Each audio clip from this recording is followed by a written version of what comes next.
చాలా డల్గా కనిపిస్తున్నారు, ప్రచారంలో బిజీగా ఉండబట్టేమో. ఎలక్షన్ క్యాంపెయిన్ ఎండలు ముదిరిపోయినాయి. నేను డే 1 నుంచి ప్రచారంలో జనవరిలో ప్రారంభించినాం. సో కంటిన్యూ చేస్తూ ఉన్నాం. క్యాండిడేచర్ అనౌన్స్ అయిన తర్వాత ఇంకొంచెం ఎక్కువ తిరుగుతూ ఉన్నాం. అందుకని కొంత ఆ స్ట్రెస్ అనేది ఉంటుంది. నిద్రలేని టైము, ఎక్కువసేపు పని చేయడం, అలసిపోవడం, ఇవన్నీ కొంచెం ఇబ్బందులు ఉంటాయి.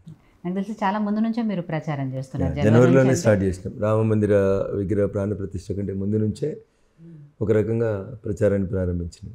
దానికి ముందు ఆల్రెడీ ఎమ్మెల్యేగా ప్రచారంలోనే ఉన్నారు. అందుకంటే ముందు ఎన్నికల ప్రచారంలోనే. సో సిన్స్ లాస్ట్ 6 months కంటిన్యూస్గా ఎలక్షన్ క్యాంపెయిన్లోనే పోతా ఉన్నాం కాబట్టి కొంత శరీరం అలసిపోతుంది. సో ఎలా జరుగుతుందండి ప్రచారం? అంటే జనాల నుంచి రెస్పాన్స్ ఎలా వస్తుంది?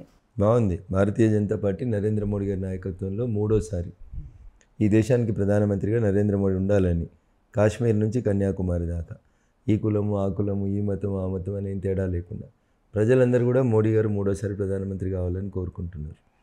వారి హయాంలోనే దేశం సురక్షితంగా ఉంటుందని, వారి వల్లనే ప్రపంచ దేశాలలో భారత్ కొంచెం గౌరవం పెరుగుతుందని, ఇట్లాంటి రకరకాలైనటువంటి ఆలోచనలు.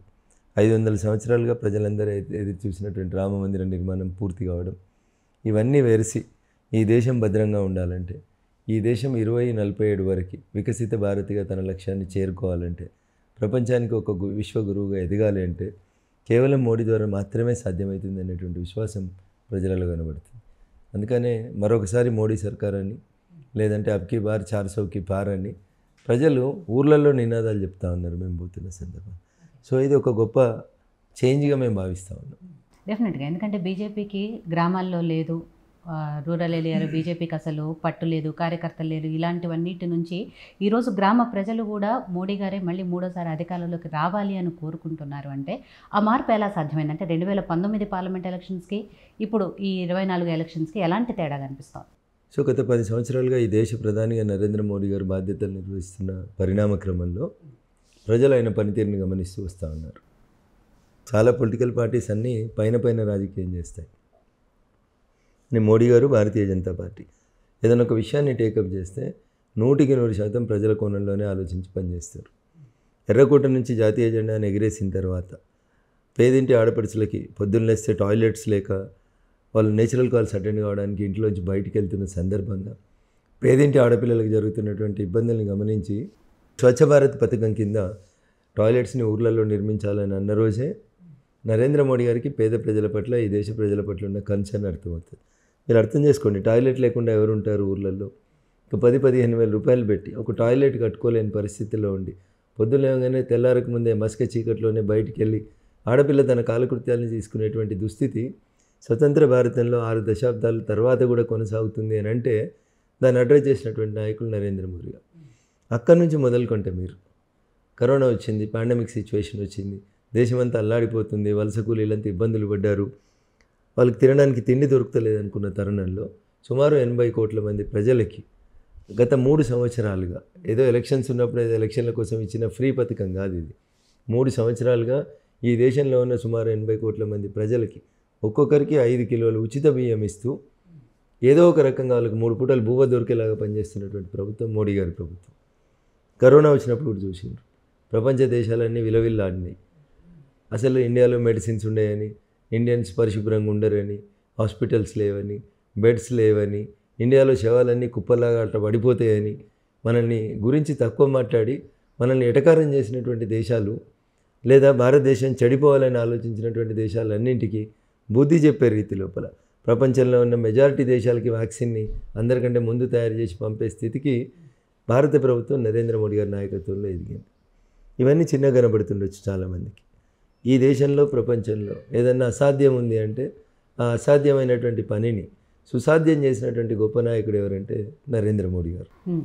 ఉదాహరణకి మీకు 2వసారి మేము గెలిచిన తర్వాత, నరేంద్ర మోడీ గారు ప్రధానమంత్రి అయిన తర్వాత 2019లో ఆర్టికల్ 370 రద్దు చేస్తారు అని మీడియాలలో ఊహాగానాలు వస్తున్నప్పుడు జమ్మూ కాశ్మీర్ ముఖ్యమంత్రి, మాజీ ముఖ్యమంత్రి ఫారూక్ అబ్దుల్లా గారు ఒక స్టేట్మెంట్ ఇచ్చినారు. ఆర్టికల్ 370 రద్దు చేయడం అనేది జరగని పని, ఒక్క మోడీ కాదు 100 మంది మోడీలు వస్తే కూడా ఆర్టికల్ 370 రద్దు చేయలేరు. ఒకవేళ ఆర్టికల్ 370ని ముట్టుకుంటే కాశ్మీర్ అగ్నిగుండంగా మారుతుంది, తుపాకులు వేలుతాయి, ప్రజలు చచ్చిపోతారు, భారతదేశం మొత్తంలో ముంబైలో జరిగినటువంటి సంఘటనలు జరుగుతాయి, భారతదేశంలో ప్రజల జీవన విధానం ఇబ్బందికరంగా మారుతుందని పరోక్షంగా హెచ్చరించారు ఫారూక్ అబ్దుల్లా గారు. నాకు బాగా గుర్తుంది విజిత గారు. ఆగస్టు 5, 2019 అమిత్ షా గారు 2 కాగితాలు పట్టుకొని రాజ్యసభలోకి వచ్చి బిల్ ఇంట్రడ్యూస్ చేసిండ్రు. సాయంత్రం కల్లా ఇంతన్నారు అంతన్నారు, ఏం మాట్లాడమంటే ఏం లేదు సబ్జెక్ట్ అని తోక ముడిచిపోయినాయి. సాయంత్రం బిల్ పాస్ అయింది. జమ్మూ కాశ్మీర్ భారతదేశంలో అంతర్భాగమైంది. ఒక దేశానికి ఒకటే ప్రధానమంత్రి, ఒకటే రాజ్యాంగం, ఒకటే జెండా ఉండాలని నాడు కలలు కానీ జమ్మూ కాశ్మీర్కి పోయి జమ్మూ కాశ్మీర్ జైల్లో అనుమానాస్పద స్థితిలో మృతి చెందినటువంటి మా జనసంఘ నాయకుడి ఆత్మ శాంతించేటువంటి రీతి లోపల ఆర్టికల్ 370 రద్దు చేసిండు. ఎవరు ఊహించిండ్రు? ఎవరు ఎక్స్పెక్ట్ చేయలేదు ఆర్టికల్ 370 రద్దు అవుతుందని. మోడీ గారు అట్లాంటి సాహసోపేత నిర్ణయం తీసుకుంటారని ఎవరు అనుకోలేదు. ఫారూక్ అబ్దుల్లా బెదిరించిన ఆటం బాంబులు రాలేదు, AK-47 రాలేదు, భారతదేశంలో మారణహోమం జరగలేదు, బాంబులు వేలలేదు, ఆఖరికి చిన్న కుక్కతోక పటాక కూడా వేలలేదు జమ్మూ కాశ్మీర్లో. అంత పీస్ఫుల్గా article 370, article 35A abrogation of article 370ని అంత స్మూత్గా చేసి ప్రజల విశ్వాసాన్ని చూరగొన్నటువంటి నాయకులు నరేంద్ర మోడీ గారు. అట్లా చెప్పుకుంటూ పోతే మీకు గంటల తరబడి చెప్పవచ్చు. రాస్తే రామాయణం అని పనులు చేసిండ్రు ఆయన. సో అందుకని there is no word impossible అనేటువంటి పదం నరేంద్ర మోడీ గారి డిక్షనరీలో లేదని రఘునందన్ రావు చెప్తలేడు. ఇది కాశ్మీర్ నుంచి కన్యాకుమారి దాకా ఏ టీవీ, ఈ టీవీ, ఆ టీవీ, మీ టీవీ, యోయో టీవీ, ఈ టీవీ అని లేదు. ఏ టీవీ ఛానల్ సర్వే చేసినా దేశ ప్రజలంతా కాశ్మీర్ నుంచి కన్యాకుమారి దాకా ఎస్ నరేంద్రుడే మా నాయకుడు, అబ్కీ బార్ 400 పార్ అనేటువంటి నినాదంతో దేశమంతా ముందుకు పోతుంది.